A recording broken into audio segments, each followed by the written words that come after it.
दोस्तों, रात का समय था। प्रतिदिन की तरह आज भी राघव अपनी बस लेकर कंडक्टर साहब के साथ नोखा गांव की तरफ रवाना हुआ। दरअसल उनकी बस एक प्राइवेट बस थी। काफी दिन बीमारी झेलने के बाद अब जाकर राघव की हालत में थोड़ा सुधार देखने को मिला और उसी दौरान वह वापस से अपने काम में लग गया। अपने काम के प्रति उसके अंदर कोई पाप नहीं था। वह अपने काम को संपूर्ण तरीके के साथ ही करता था। लेकिन एक दिन उसके साथ कुछ ऐसा हुआ कि उसकी जिंदगी बदल गई। दरअसल उस रात बस ड्राइव करते वक्त राघव का गला सूखने लगा और अपने सूखते हुए गले की वजह से उसे पानी की सख्त आवश्यकता थी। वह उन गांव को पार कर चुका था जिसके अंदर वह अपनी अच्छी खासी जानकारी रखता था। ऊपर से बस के अंदर कोई भी यात्री नहीं था जिससे वह पानी की बोतल मांग सके। और फिर राघव के मन में ख्याल आया कि अब देर रात हो चुकी है तो उन्हें होटल पर ही खाना खा लेना चाहिए। राघव अपने कंडक्टर के साथ बस से नीचे उतरा तो उसके पैर पर कुछ जोर से लगा। जब उसने अपने फोन की टॉर्च ऑन करके उस चीज को देखा तो उसने पाया कि वह कांच के गिलास से भरा हुआ एक डब्बा था। राघव ने उस कांच से भरे गिलास वाले डब्बे को बस के अंदर रख दिया। तभी उसे लगा कि शायद कोई सड़क पर भूल गया होगा, लेकिन ऐसा भी एहसास हो रहा था कि उसके अंदर कोई कांच का गिलास नहीं बल्कि कुछ और ही है। राघव से रहा नहीं गया और उसने उस डब्बे को खोल ही लिया। उस डब्बे को खोलते ही उसके अंदर से कुछ बहुत तेज निकला, जिस कारण राघव के साथ साथ नवीन, जो उस बस का कंडक्टर था, उसकी भी आंखें एक पल के लिए बंद हो गईं। और उसके बाद जब राघव ने अपनी आंखें खोली तो उसने पाया कि उस डब्बे के अंदर सफेद सफेद कुछ रखा हुआ था। कुछ ऐसी चीज जो आज तक राघव ने देखी नहीं थी। वैसे तो सड़क पर पड़ी चीजों को हमें उठाना नहीं चाहिए। एक तो राघव बस ड्राइवर था और ऊपर से उसने इस चीज को उठाकर एक गुनाह सा कर दिया था। फिर उसने उस डिब्बे को पास में बनी खाई के अंदर फेंक दिया। वह खाई इतनी ज्यादा गहरी नहीं थी और जैसे ही वह डब्बा उस खाई के अंदर गिरा तो एक जोर का धमाका हुआ और उस ब्लास्ट के साथ ही कुछ बाहर निकलने लगा। राघव ने इस बात को नजरअंदाज कर दिया, लेकिन उसके कंडक्टर को बड़ा ही अजीब लग रहा था। नवीन, जो उस बस का कंडक्टर था, उसने राघव को यहां से निकलने को कहा। लेकिन राघव आज पहली बार इस होटल पर जाने वाला था जो नई नवेली लग रही थी। लेकिन ताज्जुब इस बात का था कि इस इलाके में एक होटल बनने के बावजूद भी उन्हें इस बारे में झांत नहीं था।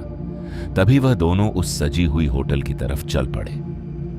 दरवाजे पर पहुंचते ही उन्हें एक सर्वेंट दिखा जो राघव को अपने पीछे पीछे आने का इशारा कर रहा था। दोनों ही उस सर्वेंट के पीछे चल पड़े। राघव उस सर्वेंट को आवाज देते हुए बोला, हेलो भाई साहब, हमारे लिए एक पिज्जा ऑर्डर कर दीजिए। और इतना कहकर राघव अपने ही धुन में गाना सुनने लगा।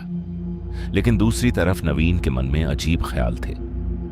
इतनी बड़ी होटल थी और कस्टमर सिर्फ 2, जो कि बड़े ही ताज्जुब की बात थी। इतने में नवीन का एकदम से पूरा चेहरा उतर गया, क्योंकि उस होटल के अंदर जो सर्वेंट काम कर रहे थे उन सभी के पांव पीछे घूमे हुए थे।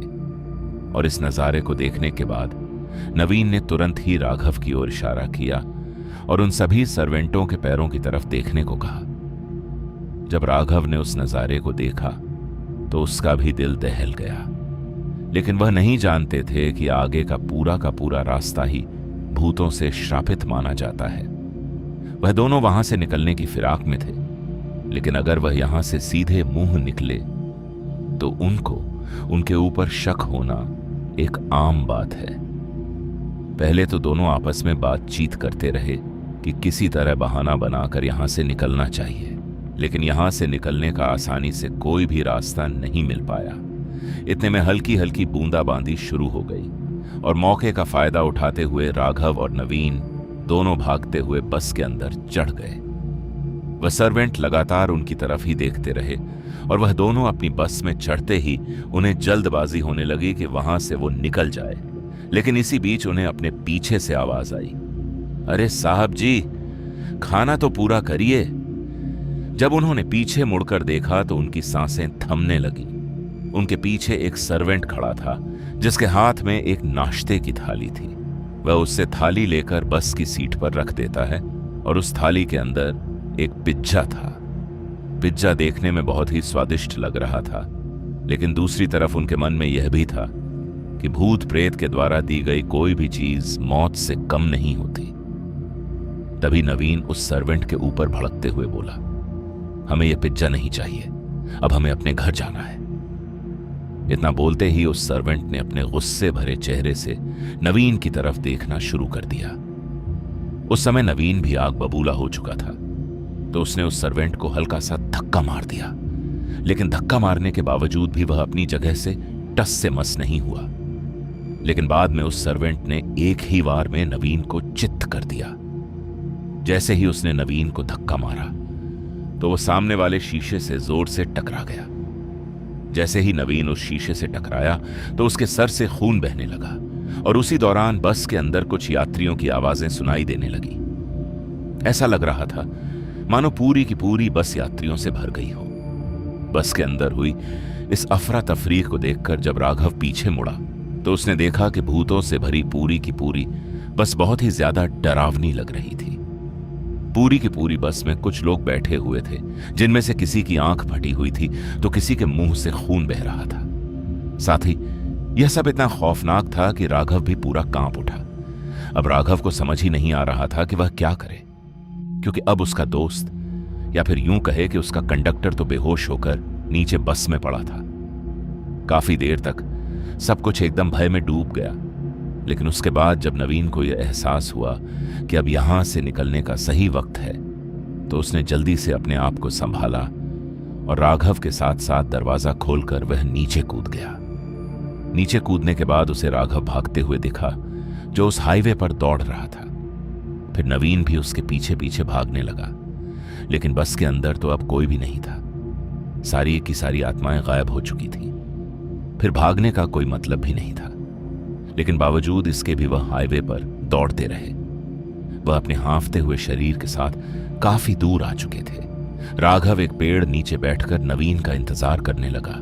जब दोनों एक जगह पर मिले तब जाकर उन्हें चैन की सांस मिली। राघव किसी पत्थर की मूर्ति की तरह उस पेड़ के नीचे बैठा हुआ था। नवीन ने जैसे उसके कंधे पर अपना हाथ रखा तो उसके शरीर के अंदर एकदम से सनसनी सी मचने लगी।